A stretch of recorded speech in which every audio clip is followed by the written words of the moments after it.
But after a while, they became more and more articulate, and the movement itself began to spread. People like Shulamit Firestone came out with a work called The Dialectics of Sex, if I'm not mistaken. Still others came out. Kate Millett came out with a book that had a very far-reaching impact on a lot of people. A good many women who were not strictly speaking in the student movement, and who in some way or another were related to the New Left, began to come together with still other tendencies, more or less influenced by Simone de Beauvoir, the second sex, liberal women even, who wanted to emancipate themselves from the drudgery of the household and from the narrowness of suburban life. So as the New Left began to decline, or more precisely became sectarianized and then disappeared and became irrelevant, and as the African American movement, black movement, civil rights movement, call it whatever word you want, I don't know what is the precise term to use in designating it, became increasingly black power oriented and turned its face more or less away from much of white America. The fragmentation of the 60s, as it's ecumenical, as the period is ecumenically called, became very serious and led to a great deal of self-destruction, frankly, certainly within the New Left. The New Left essentially began to fade away into Weatherman, theatrical radicalism that ultimately led to the demise of the New Left. I should point out here that 1968, and particularly the Parisian uprising of students and the general strike of the workers in France, the May-June events, as they have generally been called, were very dramatic, very exciting. I was there toward the end when the last street fighting took place. But it was, in a sense, the last gasp of what could be called the New Left, at least as in the continental form that it assumed in Europe. That was really a last gasp. And there, anarchist flags appeared side by side with socialist flags, the red flag and the black flag. Almost seemed to coexist. The figure of Danny Cohn-Bendit, Danny the Red as he was called, and his presence, both as an orator, he's a fantastic orator, and as a libertarian, left libertarian spokesperson of the students, which is essentially what he became, formed the focal point of what seemed to be the New Left. But by 1968 in the United States, the New Left was on the road toward its own self-destruction. And that self-destruction occurred in June 1969 at a huge SDS convention held out in Chicago, where the convention was totally riddled by factions, torn apart by factions. An attempt was made to create an alternative to this largely Marxist, Leninist, Maoist orientation that existed throughout among many of the delegates, the majority of the delegates, who merely disputed each other on minor, or if you like, they would call it major, points of theory, but within the same Marxist, Leninist, Maoist framework. RIM 1, Revolutionary Youth Movement 1, had its disputes with Revolutionary Youth Movement number 2 over phrasings of resolution.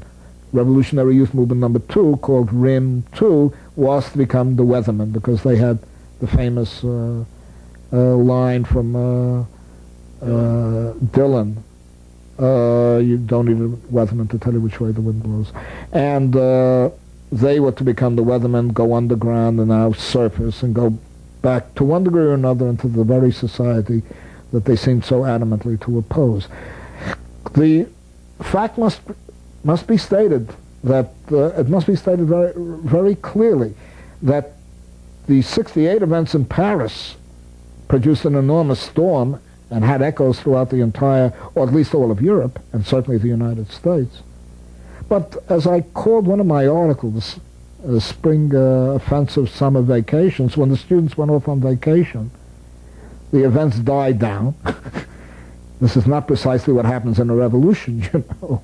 The events died down, and after they came home from wherever they went, to the beach or to their parents' homes or to a country or suburban house, or whatever they did or wherever they traveled, and many of them did travel extensively, despite, although one cannot ignore police repression that took place, and one cannot ignore the final end of the workers' general strike, that movement really died out. It petered out to a great extent. You can't say that the student movement in France and in Paris generally, specifically, was suppressed.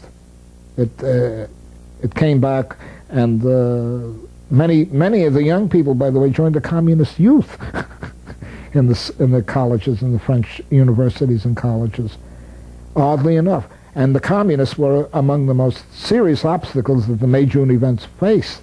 They were trying very hard to contain the May June events. They tried very hard to contain the general strike, you know what I mean, directed into a parliamentary channel. And, by the way, they were trimmed by the de Gaullists once it came down to a vote. Either people didn't vote and were disgusted with the role the Communist Party had played in France during the May June events, or they aroused the ire of the middle classes, who were very substantial in Paris, and who voted the communists, who voted the Gaullists into power again, so that who were frightened by de Gaulle himself. These middle classes were frightened by de Gaulle himself, who raised the specter of communism and Bolshevism. So that 68 was a magnificent explosion, particularly remarkable in France for the imaginative slogans that appeared: imagination to power, I take my desires to be reality because I believe in the reality of my desires, be realistic, do the impossible. Wonderful slogans, a tremendous artistic elan that pervaded the movement, but that was a movement that was unfortunately limited by climate, you see. When August vacation time came around, it was virtually dead. And the attempts to revive it later on were simply unsuccessful, and not accidentally so. Now, what we're talking about in the 60s is a great deal of theater. We can't lose sight of this dimension. An attempt, as I said, was made at the SDS convention in in June 69, to reorient all these Marxists, the membership of SDS, and the non-committed delegates at the convention, to reorient them toward a program that was more rational, the one that spoke to the American people without, you know what I mean, trying to dress up as NLF, National Liberation Front fighters in Vietnam, you know, taking on the postures of Castroite guerrillas in the Sierra Madre and so on and so forth.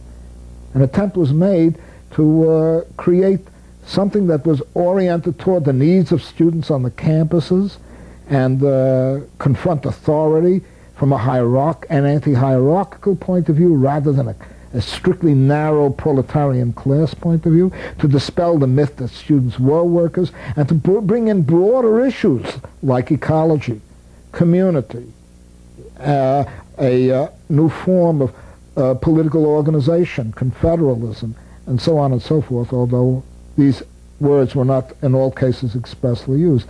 So that another faction, in addition to the progressive